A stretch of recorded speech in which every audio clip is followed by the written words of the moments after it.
इतनी सारी इन्फॉर्मेशन जब हम लोग पढ़े लेते हैं ना कंपनी की, तो थोड़ा खोलने का मन कर जाता है कि यार अपनी भी कंपनी हो, अपन भी जॉब जो है दूसरों को दें। तो यहाँ पर भी सेम चीज आ जाती है। तो यहाँ पर एक प्रोसेस होती है जिसके थ्रू आप अपनी कंपनी खोल सकते हो। तो इंपॉर्टेंट चीजें जरा समझ लेते हैं।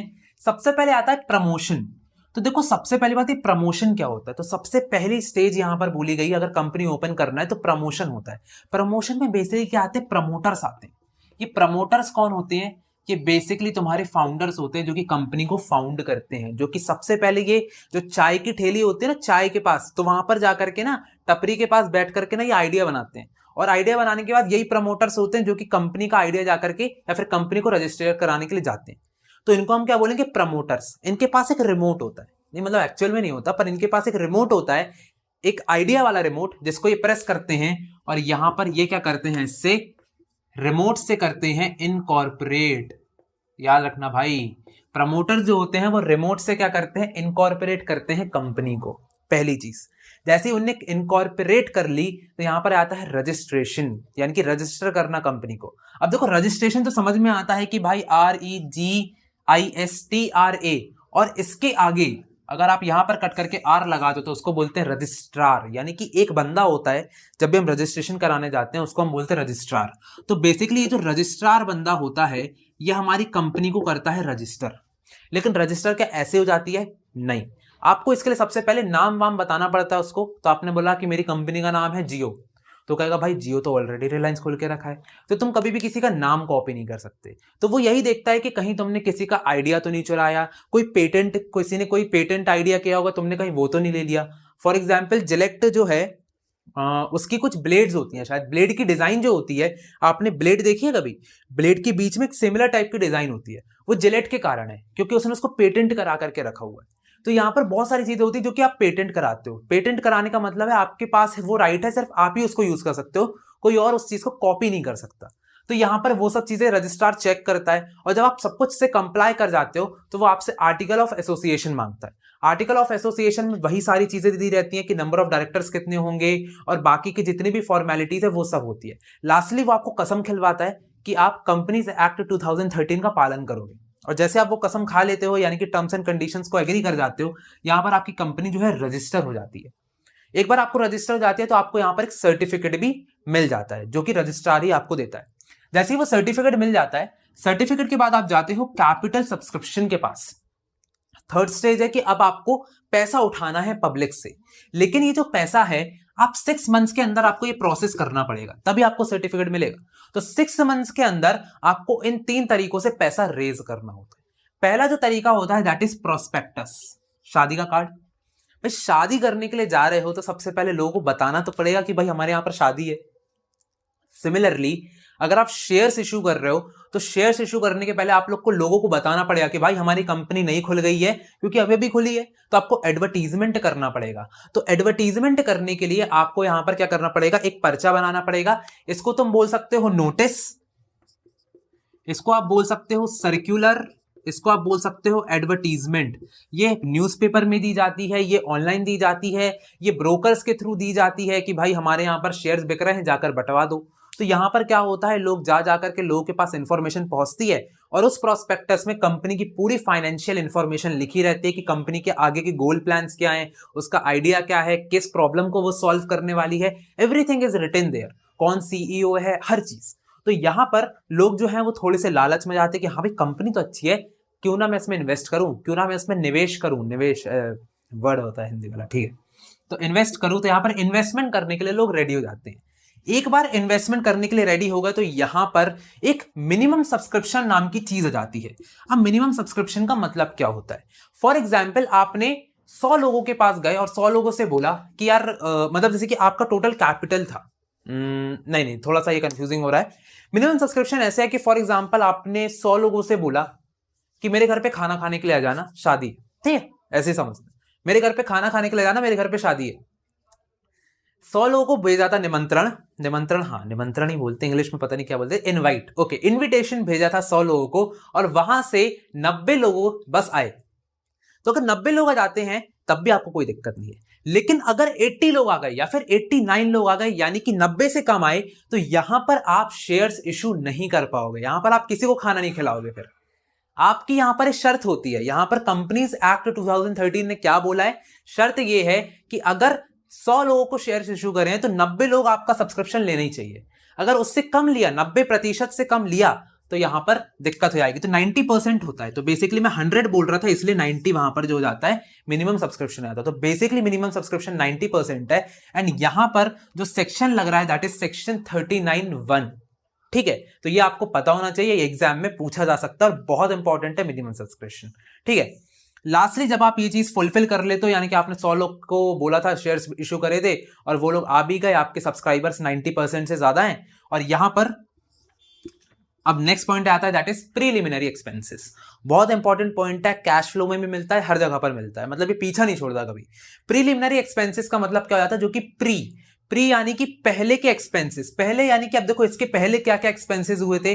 तो हो सकता है कि आपने यहां पर प्रोस्पेक्टस छपवाया होगा तो उस पर कुछ पैसा लगा होगा, यहां पर आपने रजिस्ट्रार को कुछ ना कुछ पैसा दिया होगा जिसको हम लीगल फीस कह सकते हैं, यहां पर आपने अंडरराइटर्स कमीशन दिया होगा यानी कि कुछ ना कुछ कमीशन दिया होगा। तो बेसिकली आपका कहीं ना कहीं पैसा लग गया है, समझ रहे हो, कहीं ना कहीं खर्चा लग गया है। तो खर्चा ये जितने भी स्टेप्स में लगा है उसको प्रीलिमिनरी एक्सपेंसेस बोलते हैं, और इसको आप रिटर्न ऑफ करते हो। तो आगे जाकर के हम ये भी बताएंगे कैसे रिटर्न ऑफ होता है। तो फाइनली हमने ये जो टॉपिक है वो कंप्लीट कर लिया है, तो चलो आगे के टॉपिक्स जल्दी से कवर करते हैं। तो अब जो हमारा टॉपिक है दैट इज शेयर, कि बेसिकली शेयर क्या होता है, शेयर कैपिटल क्या होता है, और इवन हम देखेंगे कि कितने टाइप्स के शेयर होते हैं। तो चलो जल्दी समझते हैं। सबसे पहले बात करते हैं मेरा शेयर का मतलब क्या होता है। तो शेयर एक यूनिट है, ठीक है। तो शेयर क्या है, एक यूनिट है इन विच कैपिटल इज डिवाइडेड। मैं क्या कर रहा हूं, अपने कैपिटल, जो भी कैपिटल मुझे रेज करना है, तो देखो कैपिटल का मतलब भी समझ लेना। कैपिटल का मतलब होता है कि तुम्हें टोटल कितना पैसा बिजनेस के लिए चाहिए। जैसे कि तुम क्या कर रहे हो, मैंने अभी तुमको स्टेजेस पढ़ाई थी, तो स्टेजेस में तुमने कैपिटल सब्सक्रिप्शन पढ़ा, यानी कि जब तुम बिजनेस चालू नहीं कर रहे हो उसके पहले ही तुम यहां पर डिसाइड कर रहे हो कि कितना कैपिटल रेस करना है। तो यहां पर पैसा चाहिए होता फिर बिजनेस किया जाता है। तो पैसा भले कम चाहिए ज्यादा चाहिए वो दूसरी बात है, पर पैसा तो यहां पर चाहिए होता है। एंड क्योंकि पैसा चाहिए होता है उसी से बिजनेस होता है। सिंपल सी बात है, पैसा जितना होगा उसके हिसाब से बिजनेस होगा। तो पैसा अगर आपको चाहिए तो पैसा फॉर एग्जाम्पल 1,00,000 रुपए चाहिए, 1,00,000 रुपए चाहिए।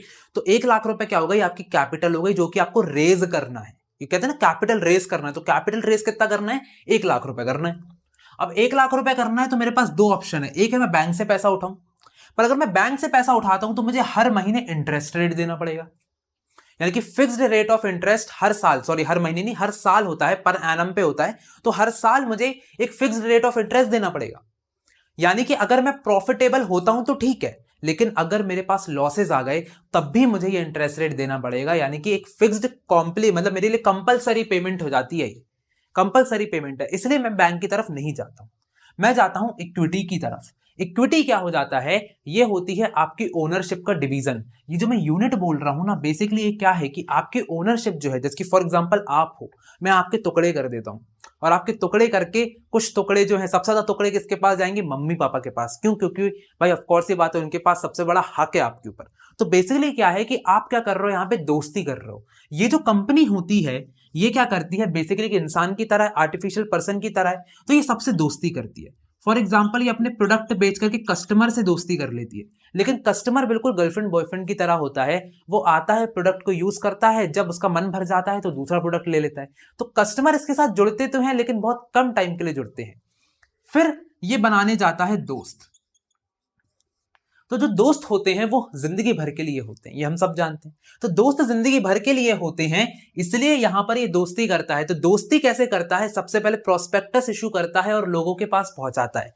लोग कहते हैं कि हाँ भाई ये दोस्त बहुत अच्छा है, ये लड़का बहुत अच्छा है। जिसकी हमारे यहाँ पर पढ़ाई देखी जाती है, व्यक्तित्व देखा जाता है, पर्सनैलिटी देखी जाती है, वैसे ही यहाँ पर देखा जाता है कि कंपनी की फाइनेंशियल इंफॉर्मेशन क्या है, क्या मतलब कैसा है, क्या नाम है, हर चीज देखी जाती है। और यहां पर उसके बाद फिर अब दोस्ती कैसे होगी, तो सबसे पहले इसने प्रोस्पेक्टस इशू किया था। ये प्रोस्पेक्टस किसी एक दोस्त के पास गया था और उस दोस्त ने इसको एक्सेप्ट कर लिया और इसने एक तरीके से वापस फ्रेंड रिक्वेस्ट इसको भेजी। अब देखो जैसे कि इसने फ्रेंड रिक्वेस्ट भेजी थी किसके थ्रू, प्रोस्पेक्टस के थ्रू, तो वो भी प्रोस्पेक्टस को भर करके साइन करके इसको भेजेगा। अब होगा क्या इससे, तो इसका जो शेयर है, इसका जो हिस्सा है शेयर, वो इसके पास चला जाएगा और ये जो दोस्त है उस शेयर का पैसा इसको दे देगा। तो सर क्या पूरा 1,00,000 रुपए देगा, नहीं, ये 1,00,000 रुपए डिवाइड होगा क्योंकि इसको शेयर मिल रहा है, इसकी एक यूनिट मिल रही है।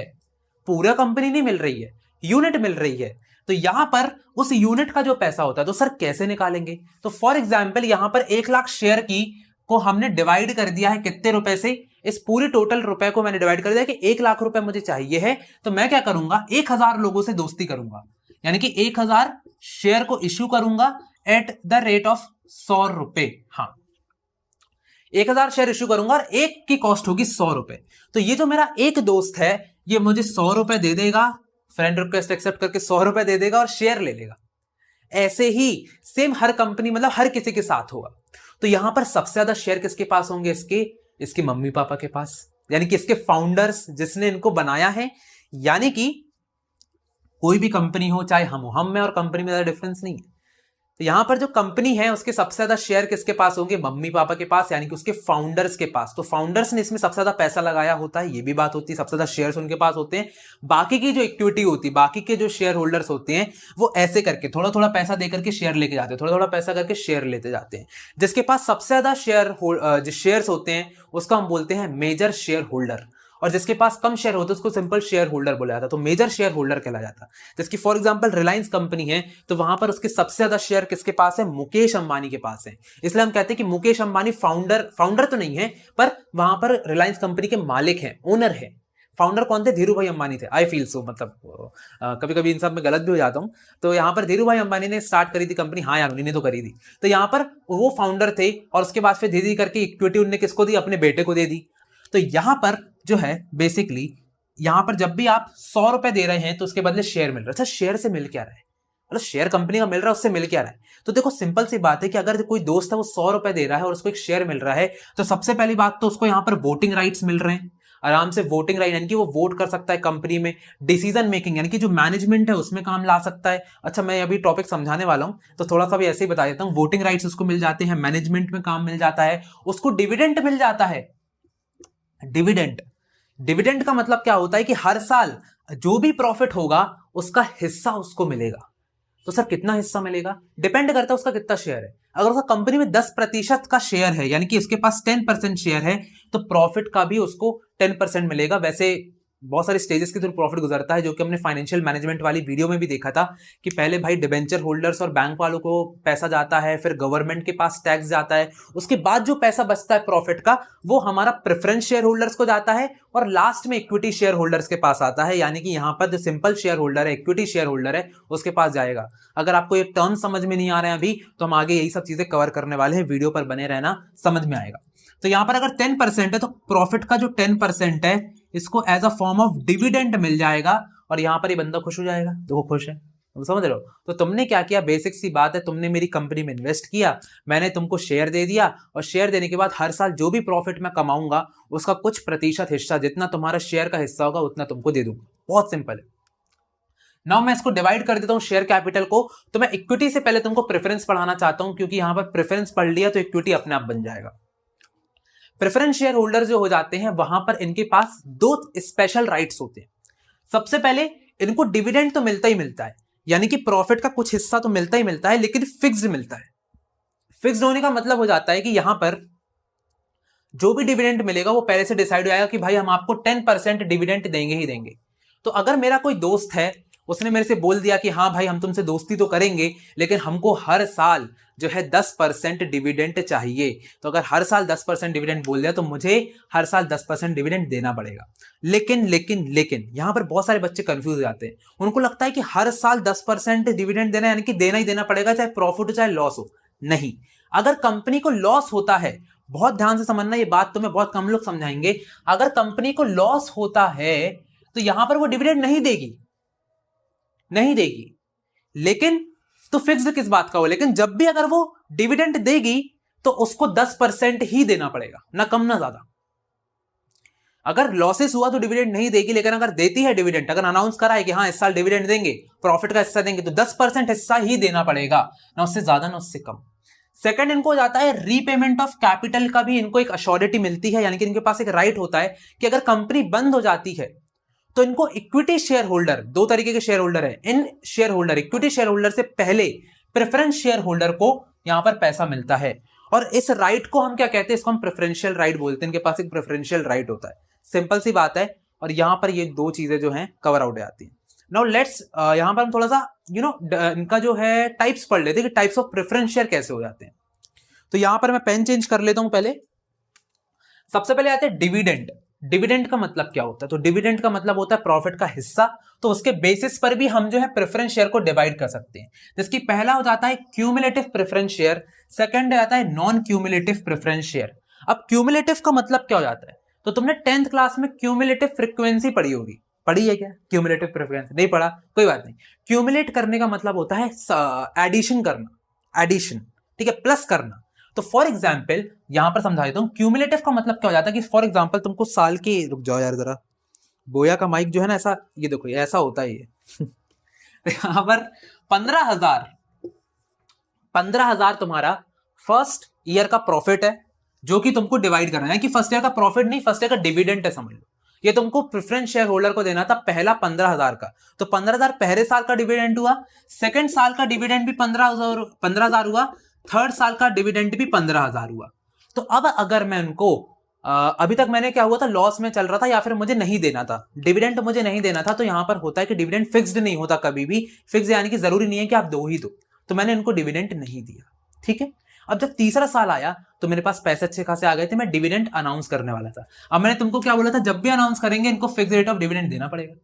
तो यहां पर जो क्यूमुलेटिव प्रेफरेंस शेयर्स होते हैं उसमें क्या होता है कि डिविडेंड तो हम देते हैं, लेकिन पिछले का पूरा डिविडेंड सबसे पहले देते हैं। यानी कि सबसे पहले मैं इनको 45,000 की पेमेंट करूंगा, उसके बाद अगर प्रॉफिट बचता है तो इनको दूंगा, जो कि हमारे इक्विटी शेयर होल्डर है। इनके साथ हमेशा नाइंसाफी होती है, तो इनको हमेशा लास्ट में पैसा मिलता है, ठीक है। पहले किसको मिलेगा? प्रेफरेंस शेयर होल्डर को मिलेगा। तो क्यूमुलेट होकर के मिलेगा, जितने साल का मैंने नहीं दिया था, जितना भी अरियर्स था डिविडेंड का, इसको हम क्या बोलते हैं? Arrears of dividend. Arrears word का मतलब होता है आउटस्टैंडिंग, जो कि मैंने यहां पर भी लिखा हुआ है।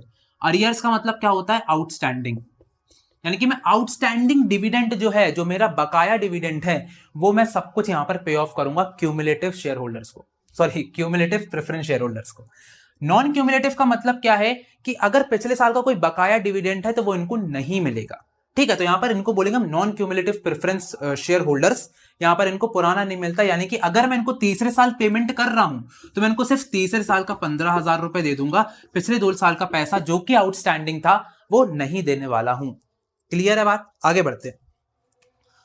सरप्लस प्रॉफिट में थोड़ा सा कट रहा हूँ यहां पर, कोई बात नहीं, लेकिन तुम लोग को दिख रहा होगा, दिखना ज्यादा इंपॉर्टेंट है। Surplus profit that is participating and non participating. Surplus profit का मतलब क्या हो जाता है?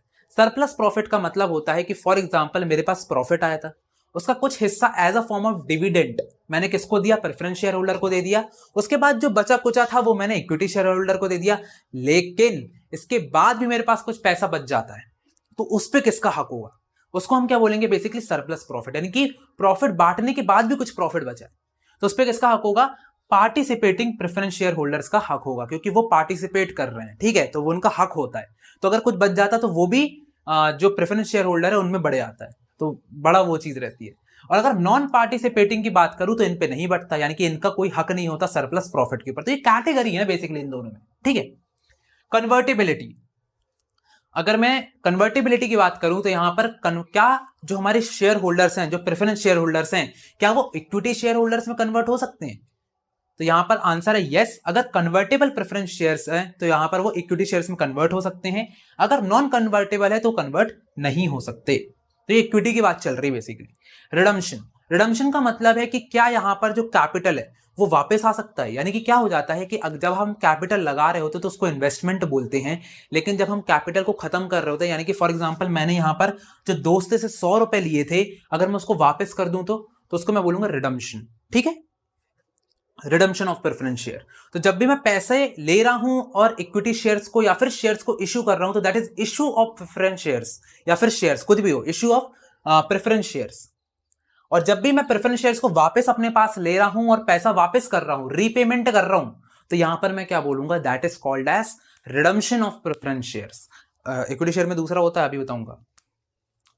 Redeemable, non redeemable. तो रिडीमेबल का मतलब क्या है? जो कि कंपनी के खत्म होने से पहले, वाइंड अप होने से पहले, winding up of the company से पहले ही यहां पर हम उनको वापस कर देते हैं पैसा। पैसा वापस करके अपने जो शेयर्स है वो वापस ले लेते, प्रेफरेंस शेयर्स। और यहाँ पर नॉन रिडीमेबल मतलब यानी कि जब तक कंपनी बंद नहीं हो जाती तब तक इनका पैसा हमारे पास रहेगा, हमको उनको वापस नहीं करना, तो कोई दिक्कत नहीं है, हमारे पास रखा रहेगा ये पैसा, ठीक है इनका। तो जब कंपनी बंद होगी तो हम इनको रीपेमेंट करेंगे। अच्छा, रीपेमेंट कब करेंगे? रीपेमेंट इनकी पहले करेंगे कैपिटल की, इक्विटी शेयर की बाद में करेंगे, क्योंकि इनके पास क्या था, एक राइट था कि पहले हमको पेमेंट चाहिए फिर इनके बाद इनको पेमेंट करना, यानी कि इनकी कैपिटल, देखो कैपिटल पे डिविडेंड मिलता है, तो इनने जो पैसा लगाया था वो तो इनको वापस मिलेगा ही मिलेगा, साथ ही साथ इनको एक फिक्स्ड रेट ऑफ पैसा यानी कि डिविडेंड, आमदनी हर महीने की फिक्स्ड मिलती रहेगी। क्लियर है बात? चलो इक्विटी शेयर्स पे चलते हैं। तो जैसा कि मैंने बोला था कि अगर तुमको प्रेफरेंस शेयर समझ में आ गए हैं तो इक्विटी शेयर्स तुम्हारे लिए कोई बड़ी बात नहीं है। इक्विटी शेयर्स का मतलब क्या हो जाता है, ऐसे शेयर्स जो कि प्रेफरेंस शेयर्स नहीं होते। सर ये क्या बात बोल रहे हो, मतलब क्या है ये? तो बेटा तुम्हारी बुक में यही लिखा हुआ है। तो ठीक है, तो इक्विटी शेयर जनरली क्या हो जाते हैं, जहां पर आपको मतलब बिल्कुल नॉर्मल तरीके के शेयर्स होते हैं, यहां पर जो डिविडेंड होता है वो फिक्स नहीं होता है, जिसके यहां पर फिक्स था तो फिक्स नहीं होता है, यहां पर रीपेमेंट ऑफ कैपिटल होता है, यहां पर नहीं होता, यहां पर बहुत ही लास्ट में रीपेमेंट करी जाती है। समझ में आ रहा है? यानी कि सबको पैसा देने के बाद पहले डिबेंचर होल्डर को पैसा दिया जाता है, उसके बाद फिर गवर्नमेंट को पैसा दिया जाता है, फिर प्रेफरेंस शेयर होल्डर को पैसा दिया जाता है और लास्ट में इक्विटी शेयर होल्डर को दिया जाता है। तो सर ऐसी नाइंसाफी क्यों, तुम पूछोगे? क्योंकि बेटा ये मम्मी पापा है, ये भी दोस्त हैं, ये भी दोस्त है। तुम्हारे सबसे अच्छे दोस्त कौन होते हैं? मम्मी पापा भी होते हैं। तो मम्मी पापा तुम्हारे बहुत अच्छे दोस्त होते हैं। तो क्या होता है कि अगर कभी तुम्हारे पास सैलरी आई, सैलरी मतलब क्या, प्रॉफिट, प्रॉफिट आया, तो सबसे पहले तुम किस पे उड़ाते हो? अपने दोस्तों पे खर्चा करते हो, अपनी गर्लफ्रेंड्स पे खर्चा करते हो, अपने अगर लड़कियां हैं तो बॉयफ्रेंड्स पे खर्चा करते हो। लेकिन यहां पर ये जो है मम्मी पापा, इनके ऊपर लास्ट पे ला करके खर्चा करते हो। मम्मी पापा बहुत अच्छे होते हैं। तो वैसे इक्विटी शेयर होल्डर बहुत अच्छे होते हैं, उनको लास्ट में पैसा चाहिए होता है, जब सबकी पेमेंट कर दो तब हमारे पास आओ, इसलिए इनको ओनर्स ऑफ द कंपनी कहा जाता है कि ये मालिक है कंपनी के। ठीक है, तो अगर तुम किसी भी कंपनी का शेयर ले रहे हो और अगर इक्विटी शेयर ले रहे हो तो तुम उस कंपनी के मालिक हो, लास्ट में तुमको सब चीजें मिलती हैं। तो यहां पर लेकिन इनको एक बहुत बड़ा फायदा होता है कि यहां पर ये इनके रिस्क का रिवॉर्ड होता है इनके ऊपर। वो तुमने सुना ना, profit is the reward for risk taking. समझ में आ रहा है? इसका मतलब क्या है कि ये जो सबसे ज्यादा रिस्क भी लेते हैं और सबसे ज्यादा प्रॉफिट भी मिलता है। देखो, अगर 100 करोड़ का प्रॉफिट होता है तब भी इनको एक फिक्स रेट मिलेगा, जैसे यहाँ पर मैंने 10% बोला, तो अगर 100 करोड़ हुआ तब भी इनको उसका 10% मिलेगा। लेकिन यहां पर अगर 100 करोड़ होता है तो पूरा का पूरा इनको मिलेगा, पूरा का पूरा नहीं, मतलब सबको जब बट जाएगा उसके बाद इनको पूरा का पूरा मिलेगा। इनको कोई फिक्स रेट पे पैसा नहीं मिलता, इनको जितना होता है उसके हिसाब से मिलता है। तो प्रॉफिट ज्यादा होगा तो इनको ज्यादा प्रॉफिट मिलेगा, प्रॉफिट लॉस ज्यादा होगा तो ज्यादा लॉस भी इनको मिलेगा। तो भैया ये वैसे लोग होते हैं। ठीक है, डिविडेंड यहां पर कोई भी फिक्स्ड रेट का नहीं होता, डिविडेंड जो होता है बिल्कुल ही सिंपल, इनको नॉर्मली मिलता है। राइट टू डिविडेंड बिल्कुल है, हमेशा डिविडेंड मिलेगा। अगर कोई डिविडेंड नहीं भी देते, जिसकी अरियर्स ऑफ डिविडेंड है, तो अगर आपको लॉस हो जाता है, लॉस हो जाता है तो आप इनको डिविडेंड नहीं दोगे, लेकिन जब आपको प्रॉफिट होगा तब आप इनको डिविडेंड दोगे। वो बात अलग है कि पहले आप इनको क्यूमुलेटिव वालों को दोगे जो इनका बचा हुआ था, लेकिन उसके बाद इक्विटी शेयर होल्डर्स को आप डिविडेंड जरूर दोगे। रिडम्पशन, रिडम्पशन यानी कि यहां पर देखो रिडम्पशन नहीं होता। यहां पर मैंने क्या बोला था कि अगर आप शेयर्स वापस लेकर के पैसा वापस कर देते हो, शेयर्स लिया पैसा दिया, उसको रिडम्पशन बोलते हैं। यहां पर उसको बायबैक बोलते हैं, buyback of equity shares. Please note down these terms, बहुत इंपॉर्टेंट है, कैश फ्लो में भी काम आएगा। बायबैक ऑफ इक्विटी शेयर लिख देना, रिडम्पशन ऑफ इक्विटी शेयर मत लिख देना, गलत होता है वो। Voting rights, voting rights equity share holder के पास बहुत ज्यादा होते हैं, इनके मुकाबले इनके पास बहुत कम होते हैं, सिचुएशनल वाइज होते हैं, इनके पास हर जगह के वोटिंग राइट्स हैं। रीपेमेंट, रीपेमेंट पहले डिबेंचर होल्डर की जाती है, फिर जो तुम्हारा रीपेमेंट करते पहले डिबेंचर होल्डर की, उसके बाद प्रेफरेंस शेयर होल्डर की, और उसके बाद फिर इक्विटी शेयर होल्डर की पेमेंट होती है। तो रीपेमेंट याद रखना कैसे होती है, पहले डिबेंचर, फिर प्रेफरेंस शेयर होल्डर, फिर ई, तो डीपीई यहां पर होता है। मैनेजमेंट, सिंपल सी बात है, मैनेजमेंट जो है यहाँ के राइट्स, इनके मैनेजमेंट में घुसने के राइट्स, डिसीजन मेकिंग के राइट्स भी यहाँ पर इक्विटी शेयर होल्डर के पास ज्यादा होते हैं, प्रेफरेंस शेयर होल्डर के पास कम होते हैं। तो इसी के साथ हमने ये टॉपिक भी जो है वो कंप्लीट। तो हमारे चैनल को सब्सक्राइब कर लो और नोटिफिकेशन बेल को ऑन कर लो ताकि तुम कोई भी अपडेट को नहीं मिस करो। साथ ही साथ अगर वीडियो पसंद आए हो तो लाइक करो, सब्सक्राइब करो, कमेंट करो और ज्यादा से ज्यादा शेयर करो ताकि सबकी हेल्प होती रहे। मिलते हैं अगली वीडियो में, तब तक के लिए ऑल द बेस्ट।